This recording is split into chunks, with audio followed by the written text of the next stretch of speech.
estate agents versus solicitors. Today I'm joined by Ian Harris, who is an estate agent from Norfolk and also a Propertymark member for East Anglia.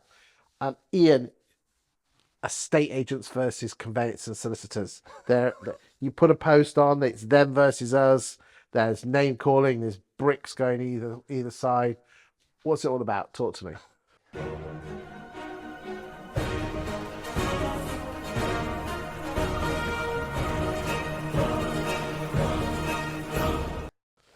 It is a highly contentious area at the moment, but the contention I don't think is actually moving the process forward. So it's a blame game, isn't it? It is, and the only people to suffer here are the poor old customers, and of course with them the estate agents as well, because fall through rates and lengthy transactions hit the estate agents' bottom lines. To some extent, ever since the conveyancing process started to slow, the blame game has been going on. But I think we've really got to recognise that that's actually not getting us anywhere. Yeah, because I mean, we're both long in the tooth. You know, back in the 90s, 6 to 8 weeks was average. Yeah. It's now 19 weeks. Yeah, it's not good at all. And it looks as though it's getting worse. I mean, we promised that technology will solve problems. I think that's... It's got, in the last year, it's got about 8 days better. Yeah. Wow. Which is, it's not revolutionary, is No. it? No. So I think we've got to look creatively together with the conveyancers. And anybody else who thinks that they've got a bright idea, and we've got to work those things through. I think material information is kind of prompted, I think, the thought that we move some information to the front end. But then that's not being policed particularly well at the moment. No. Yet. No, and I think there has to be a bit of a move away from doing it because we have to doing it because it does the client good. And if it does the client good, I think there's a link because it will do the estate agents good as well, because slow transactions do not help us. Yeah, but estate agents want the dopamine hit of the listing. They don't care whether the house sells or not. They've got to get themselves away from that, because the dopamine hit of getting the listing doesn't actually pay the bills until and unless it sells. Do you think estate agents would be better if we didn't have corporate estate agents? Where you had employed, where they had, or was that a bit of a cheeky question for us? If you'd rather not answer that question, I don't mind you, because I know you have a position, obviously, within Propertymark, so we've got to be careful what you say. I'm really happy to answer the question, because I think one of the changes that there's been in estate agency in the last 5 to 10 years is that the diversity of what the estate agency industry offers to clients has broadened tremendously. So we've had online, we've had pay up front, we've had modern auction, we still have corporate, we still have independent, where I come from, and now there's personal estate agents self-employed, as well. yep. Yeah,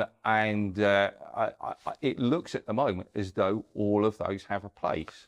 There are clients that like all offerings, some still like the national offering, some prefer a personal estate agent, and I think there's actually something for everybody, both in terms of the people who work in the industry, but also from a client point of view. I think this is good choice that's not just about fee, it's about what clients want, and they're choosing those services on that basis. So apart from the blame game, and apart from changing the mindset of estate agents from actually being focused on getting the sale through and not the listing, what can estate agents do on a day-by-day basis to get the sale through quicker? So getting your solicitors involved at a really early stage, getting your clients to instruct them, getting the pro formas that are part of the protocol process started, that's an important start. Some solicitors I've found have looked at those protocols forms and said, Ian, we have a problem. Recent one where we had no building regs and no planning on an extension that was carried out fairly recently. So we were able to intervene on that, get an architectural technician involved, get that sorted out before we went to listing stage. So that's a really good example of one of those things. I mean, getting solicitors involved surely that's a barrier to get the listing, or do you sell it in a certain way that it's an advantage? I think we see that as an advantage to our offering. And your valuers don't see it as an. I suppose it's the mindset of the way you see it, isn't it? It's at the moment for us a unique selling point because the competitor agents are not. So you're using the fact you're using solicitors up front, getting solicitors involved on listing as a USP to get the listing. Absolutely. Yeah. Okay. So how long is your average time from sale agreed to exchange and completion then? Currently 12 weeks. 12 weeks. Yeah. That's pretty impressive because you're a pretty big agent in Norfolk. Yeah. When considering the average is 18 or 19 weeks, that's not bad at all. Yeah, no, it is very, very good. And most months we're getting 1, maybe 2 transactions through in 30 days. So you're pushing you're rinsing your pipeline out 4 times a year when the average in the UK is every 3 times a year. Yeah.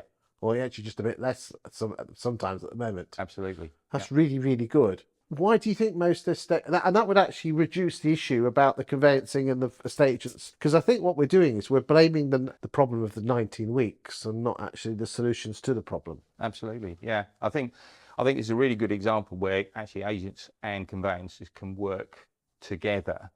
I have to say, a little resistance sometimes, and solicitors that we're not used to dealing with sometimes push back and say, well, no, we do that after we've agreed a sale and not before.